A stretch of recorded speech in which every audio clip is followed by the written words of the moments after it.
of Jawahar Navodaya Vidyalaya, Karimganj, Assam, in my English class. Thank you. Are you fine? Yes, sir. Are you happy? Yes, sir.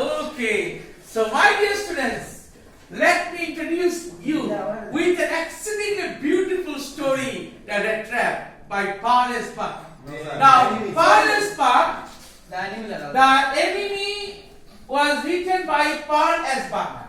Okay? Yes, sir. Now, Paul S. Buck, she was a flamboyant, stalwart writer of English language and literature. Her exceedingly beautiful story, Refugees, cast a tremendous span on the rank and file, on the riffraff, on the masses in every nook and cranny of the globe. The readers, they were mesmerized after browsing over the pages of her beautiful stories, The Enemy as well as The Refugees. So she was an American writer, American story writer and storyteller. Now, this story, The Enemy, revolves around Dr. Sadaoki. The father of Dr. Sadaoki was a stern-looking, a serious-looking, and he was known for his austerity. He was known for his man of method. He was a self-disciplined man. He never joked nor played with Sadaoki. Sadaoki, he did not have the guts, did not show the audacity to play, either to play or to enjoy with his father. Now, Dr. Sadaoki's house was built in the seashore area, in the vicinity of the sea. There was one hill also over there, and so a panoramic beauty was ubiquitous. The scenic beauty, the landscape was really mesmerizing. Now, at that very environment, that healthy environment, that congenial and conducive environment, Sadaoki had brought up.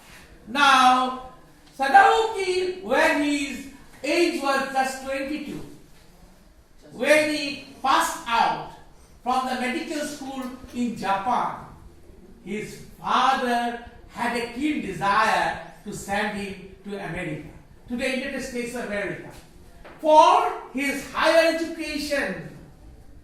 So Sadaoki, with a view to amassing vast knowledge and wisdom in the field of medicine and surgery, Sadaoki switched over to America.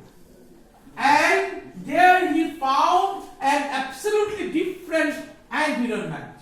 Racial discrimination was very much present there, racial prejudice was present there, but that did not hinder Sadaoki from amassing and sound knowledge and wisdom. Sadaoki, he went to his professor's house, and there was a chance meeting of Sadaoki with Hana, and he had fallen in love with her.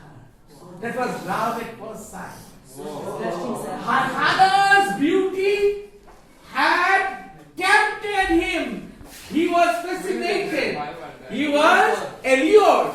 He was enticed by the beauty of Hana.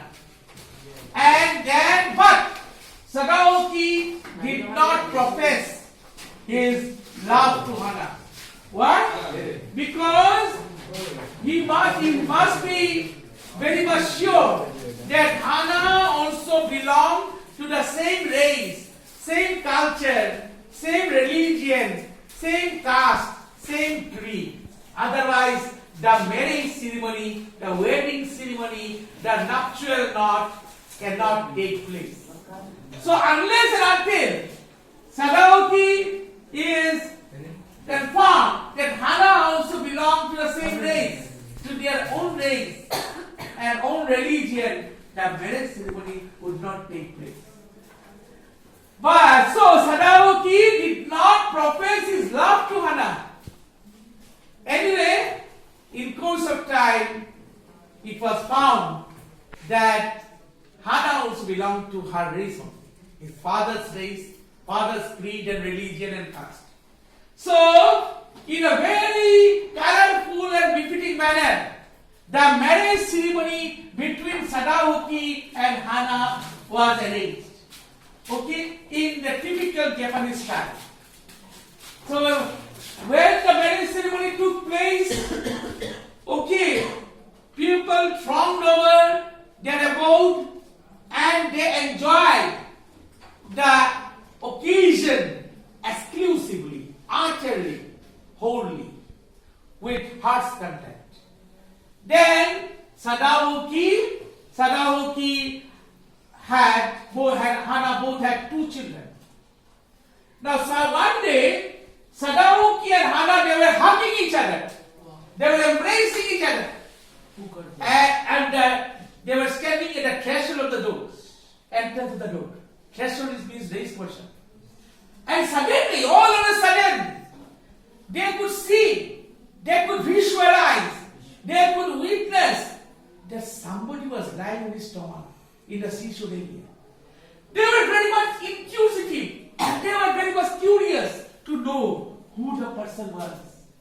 That person, they ran towards the side. Instantaneously they reached there and they found that it was a white man and he was wearing one cap. In that cap it was written US Navy and he had received a bullet injury, a drawer bag, and blood was coming out profusely.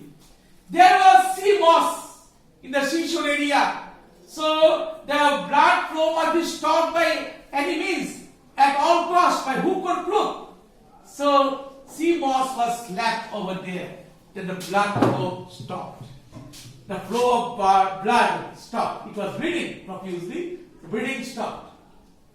Now the condition of that American prisoner of war, his name was Tom, was in dire state. His life was in dire straits. His life was in jeopardy. His life was in peril. His life was at stake. So, operation must be performed instantaneously, otherwise the person would die. So they decided that they would take the person to their house and operation would be done. Hana at first did not agree. She was apathetic. She was not interested. She did not have any interest because he was an enemy. America and Japan, they were enemies. They were good haters. There was bitter relationship between America and Japan at that very time. So they hesitated at first. Now the lesson which was taught by Sadaoki while studying in the medical college was the first and foremost duty of a doctor is to save the life of the patient. It is insignificant and unimportant whether the patient is an enemy or friend, but the life of the patient must be saved. This is the lesson which was given by the teachers to Sadaoki. Though that American prisoner of war was an enemy, notwithstanding he decided that you take that man to their house, or he would take that man to his house, and the operation will be done.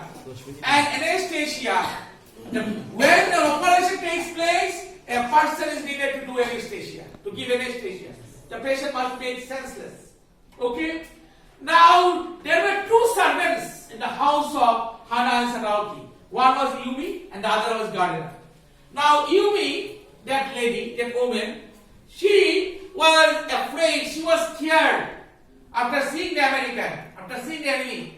Because she thought if the information had gone to the cop, to the police, then they will be arrested. They may even be condemned to death. Okay, they may be sentenced to death for giving shelter to an enemy, to an American. So Yumi, she staunchly and obstinately refused to carry out the order of her mistress, Hana. He said, no, I will not wash. full of sands and mud. And before operation, everything must be cleaned. But she refused to do so. She refused. She did not obey the order. She did not adhere to the order. She did not follow the order of her mistress. Hannah decided that she would bring some hot warm water, and then clean with cotton. With cotton, she would clean the body of. She would clean the body of the injured soldier, the escaped soldier. Okay, and who's that American soldier?